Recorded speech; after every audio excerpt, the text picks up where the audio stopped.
This is question 5 from paper 3-2 from the June 2020 exams from Cambridge International. Up the top right of the screen you'll find a card that will bring you to my playlist that has all my solutions to this paper. And in the description below the video you'll find an image to this question so you can try it before looking at my solution. The first thing in this question is a fairly standard question. They ask us to change this into this form here. So we have square root of 2 cosine x minus square root of 5 sine x. And it's fairly a standard thing to want to put a cosine and a sine into one cosine or into one sine. It could look, the question will work fairly similar either way. And be warned, they won't always tell you exactly what they want it to look like. They'll just, nearly all the time in this level they will tell you, but in theory they could just want you to use this to solve it. So I'm just going to go ahead and put an equals in here because that's how we do it. And we use the fact that we know what cosine of two angles looks like. It's one of our formulae. Cosine of two angles can be separated out. So I'm going to separate this one out until it looks a little like this. And if we separate that out, I'll leave the or alone for a minute because the rule for cosine, I have to look at my notes here I'm afraid. The cosine of two angles added together will be cosine of the first angle multiplied by cosine of the second angle, and then minus sine of the first angle multiplied by sine of the second angle. That's a rule for cosine. A very similar rule for sine. We have, I think it's cosine sine, and then I want to say plus. I'm not sure. Anyway, I always look at the notes as you guys should as well, because you're even giving them in the exam. Alright, let's, I don't need to write a whole new line for this. I'll multiply the or in here, or times, that's a 2, or times that, and or times that. So this actually looks a lot like this, and a lot of students go, no it doesn't. It does, it has a cosine x and a cosine x, and it has a number, or cosine theta is just a number, so it's cosine x for that matter. But x is a variable in this case, whereas these guys are constants.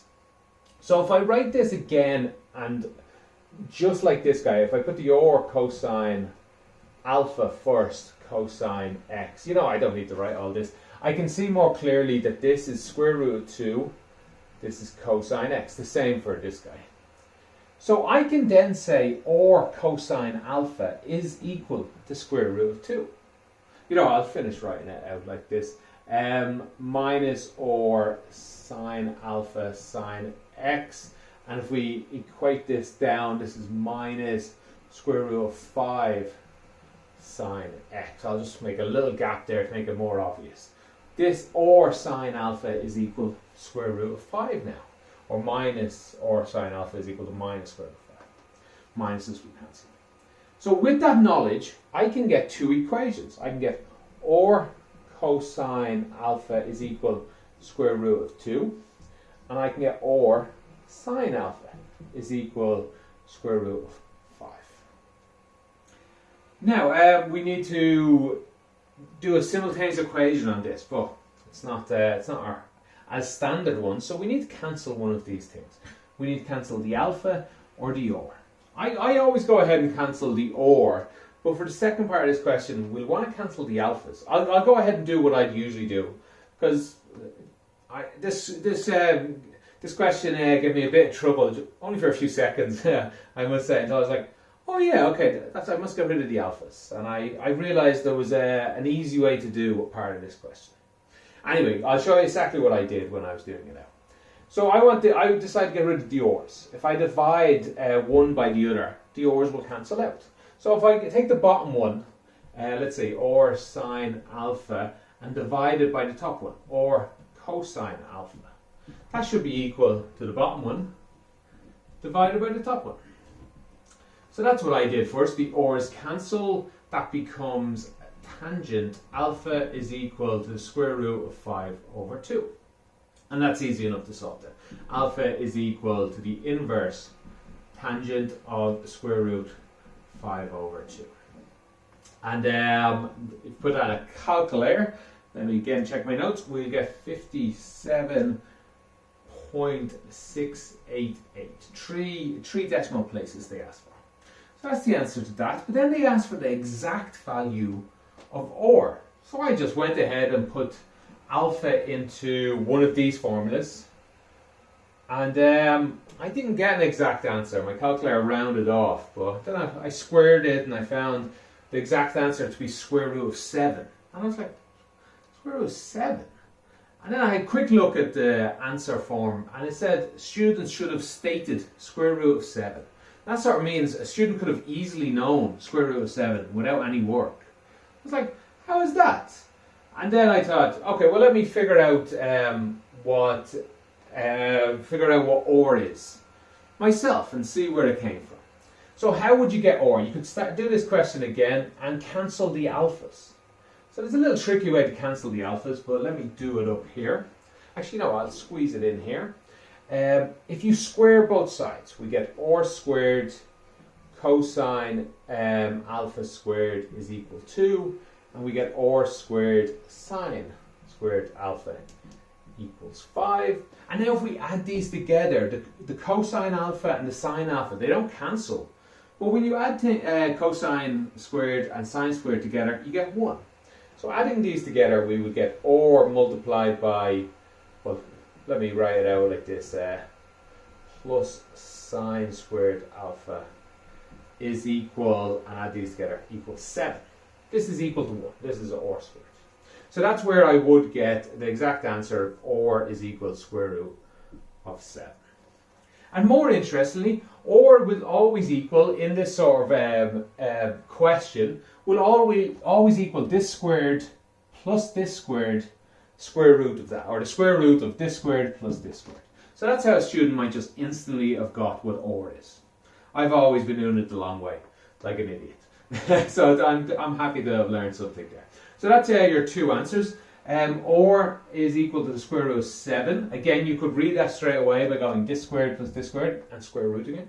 Or you could do it out every time like this. And then the alpha, I guess you could get the alpha by... No, I guess you have to do it this way. Or you could put in...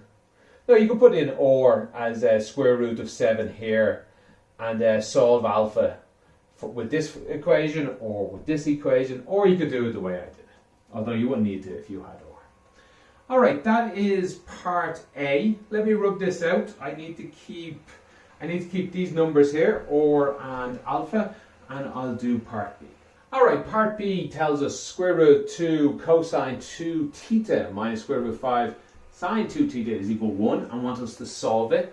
Now they say hence solve this. That's a little clue. Use part A. And we should notice that anyway.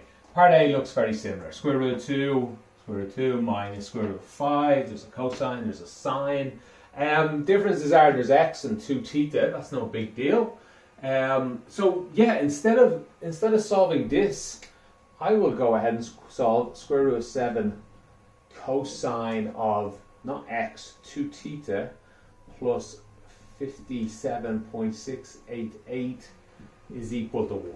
That should be the same, because this is identical to this if I replace x with 2 theta. So I replaced x with 2 theta on the other side of that equals. Solving this is much easier. We can start to rearrange this already. Cosine 2 theta plus 57.688 is equal to 1 over square root of 7. And now we understand what cosine looks like. So I always try and draw these out. So let's see, cosine looks like this. And it continues on in all directions there.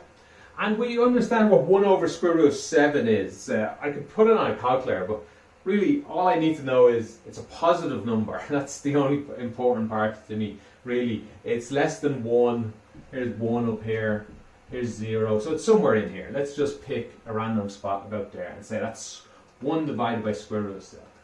So that means the answer to this bracket, not the theta, this bracket will equal this number, or this number, or this number, or this number, or any number along this dotted line here.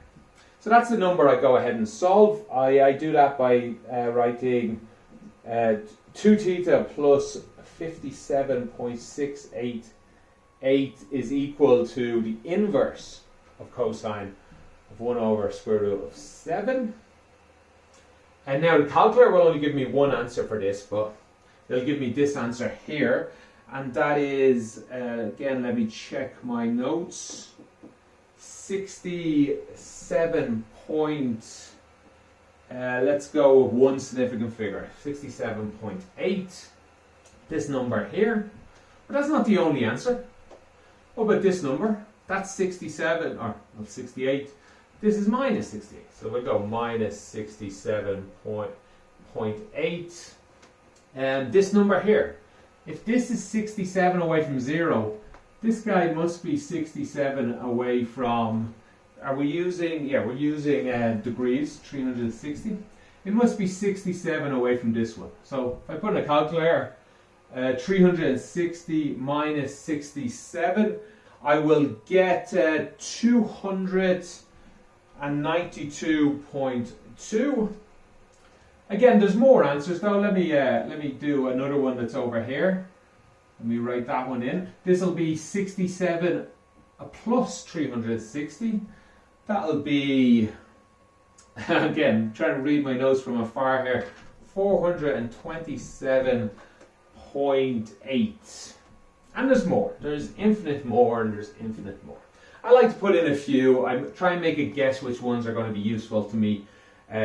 Usually in exam, for example, I usually get my guesses right. When I'm doing a class, I try and guess what the answers are, and then give one or two examples either side. Let's see if I've got it right. So I'm hoping these are the two answers I'll use, and these two will get thrown away. Let's find out if I'm right. I think I am, because I've already done the question.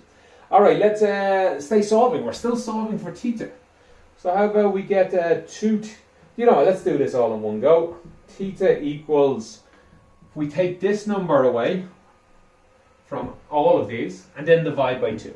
That's what we're doing to find theta, taking this away and dividing by 2. Let me write it underneath each of these. I'll take my notes up here so I can see them a little easier. Okay, I have the answer to this one. Take 57 away, I get about 10, divide by 2, get about 5, 5.1. This one, 57 away is about 240, divided by 2, about 120. The exact answer is 117.3. That can't be, oh, yeah, okay, that's 0.3. I'll take that. 427 minus 57 divided by 2, we'll get 185.052, and this one here comes out at 62 minus 62.7. Alright, and there's infinite more of these. There's infinite more of these as we go on. But let's remember, I didn't ever wrote it in, but when they gave us the question, they told us that the answer theta would be bigger than 0, and strictly bigger than 0, and less than 180. So let's have a look at the answers we found. This one's minus 62, that can't be right. It's less than 0. 5.1, that's a valid answer, that's okay. 117, that's okay. And 185, just outside, not a correct answer. Alright. If you did find, and this often happens, if you did find that they were all correct, I would recommend always testing until you find one that isn't. Some of the questions can be trickier, and while your calculator will give you this answer, the ones you need might be this one and this one, or this one and this one, or some years they're really tricky, calculator will give you this answer, and the ones you need are these two. They could be even trickier. Calculator will give you this answer, and you might need ones all the way down here. Rarely see that at this level. Alright, I think that answers everything. I hope I explained it well enough for you to get the answer. Pause, rewind, do all those things, and ask questions. Ask questions in the comments, and I'll do my best to answer. Thanks for watching. Have a great day.